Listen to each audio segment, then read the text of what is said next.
What's up? This is Jake. You're in Jake's shop, and so today we're going to be finishing the cradle on this rotisserie for this F-body. I kind of actually did some stuff ahead of time, and I'll flip the camera around and show you what we did here. So I've got the first section set up. I've got the cradle in place on the front of the car.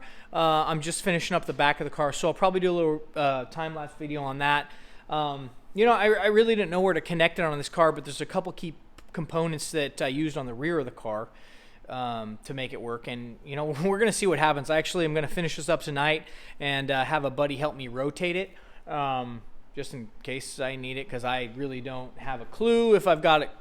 I think I've got it about right as far as the level on the back of the car there, but we're gonna see.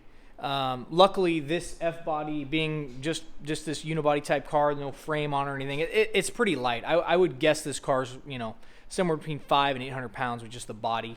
I don't really know, but I can lift the front and the back of the car pretty easily. So luckily, I don't need to be too concerned about structure at this point. I mean, I need to make it safe, and I've got some pins that I've located in the top of this. So I'll go ahead and flip this around, and we'll finish up this rotisserie build now, and I'll be able to really get under the side of the car, probably in another video at some point, and I'll show you the kind of finishing the back of it and everything. So we'll flip it around, and I'll show you what I've done so far. Thanks. Okay, so here on the front section with the cradle, I decided to just use the existing body mounts under here, under the car, and those are my primary connection points. I wanted to add some steel in the back, as well as kind of triangulate it off of here to kind of add, you know, this should be way overkill for whatever this needs, being that the weight of the car is, but you know, you can kind of see what I've done here. This is an old engine hoist or engine stand that I kind of cut apart and just made it part of the assembly now. This actually isn't bolted through the firewall. This is just a component that, you know, when you lift up on this, it'll press on here, and I wanted to spread that weight out because I didn't want it to dent it. When it's on its side, obviously it'll be hanging on these huge bolts down here. So that's plenty of structure for the front in my estimation, and once it's rotated, it should be good. I went ahead and greased this up quite a bit, as well as greased up the inside of this mount so that when I do get it in here, it'll slide. The other trick here is going to be when I go to raise this car up, I'm going to end up going up, you know, you can see what I need to do now. I've got to go up a good 20 plus inches there to get it to set on that side of the car. So the back side, what you're going to see next here is I'll do a little time lapse on it, but I've started the rear already. And these are actually exhaust hangers that used to be here on these two bolts, and I took them out and I went ahead and welded. I've got a piece of steel across there, made a mount for it, and I welded steel down and across, as well as on the back side I've got it connected, and then it's running through here. And I went ahead and used the existing perches or hangers for the leaf springs. You know, there's rubber bushings in there, so there's a little bit of movement in them, but not enough that's going to be a big deal. This is pretty heavy steel, 2-inch steel angle that I've run across here, 2x2, and it comes up and triangulates. You know, the other round pipe that comes off the rotisserie is going to be somewhere in here, and I'll probably run another piece of steel up to it and just make sure it's really solid. You know, the last thing I need is this thing to be falling on top of me. Obviously, I got the rear axle out. You know, I actually thought this was, first I thought it was a 10 bolt, then I thought it was a 12 bolt, and then I went ahead and looked at it a little closer. There's a couple key components on here when you're looking at rear axles, at least on the F-body cars. There's a serial number right there, and that serial number basically tells me that this is a 10 bolt, and unfortunately it's an 8.2, which instead of an 8.5, so it's well, it's pretty much worthless. I'm going to be selling this maybe on Craigslist. It's in good condition for the most part. It's worth rebuilding, but for the horsepower this car has in it, it's not going to be nearly what I need for this car. If I ever did get traction and wanted to punch the throttle, there's a really good chance I'd break an axle. So these are the monoleaf, single leaf springs. You can see here there's not multi-leafs in it. It's just a single leaf spring axle. There was actually additional springs in this before that someone had added on to lift it up and whatnot, along with air shocks that are gone. And all these are getting replaced, and they're going to be, I have multi-leaves actually that were left over from my Firebird. You know, I obviously can't see that, but it's got my Firebird now has a triangulated 4-link in it with coilovers and I didn't end up using them. So I'm going to reuse those because they're actually in good condition, the multi-leafs. But anyways, under here, you can see the other structure on the other side that I've welded in. I actually used the exhaust hanger points from here to bolt this in and triangulate that off of there. And the rear leaf spring perches hangers for that side. So this should be plenty for what I need for this car, and we'll go on to the next step. I'll do some time lapse of me welding the rest of this up, and my buddy should be here shortly, and then we'll see about getting it into place and see if we can rotate this thing.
Okay, so luckily I had my buddy Sean come over and help me out with this today. That was great. We had a little issue up here briefly. This front cradle was just a little tight. I didn't realize how much of an angle that this engine mount actually had, or the old engine hoist had. So it was a little tight.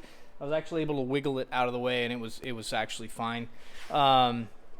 You know, if I would have looked at the cradle a little bit closer and seen how much, when it came down, the angle affected that, probably would have solved it. But overall, I'm really happy with how it turned out. I can get to everything now. I can really finish up cleaning these bottom pans and welding all these seams back together.